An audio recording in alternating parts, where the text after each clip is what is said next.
سلێمانی باژارێکی پڕ خۆشە بەهەشتە جنەتە. پێشوازی خەڵک ئەم شەو لە شاری سلێمانی بۆ ئێوە چۆن بوو بۆ گۆرانیەکانتان بۆ کۆنسێرتەی کە کردتان. gelek spas serçavê min em keyf xweş bûn îro em mêvanê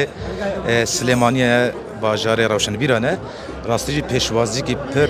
pir xweş bû hestê me memoral gir heyecan çêbû tiştek wisa can bû xweş bû rastî jî cêrez û hirmetê ne qurbana çavê we سلێمانی و بەلاوە چۆنە؟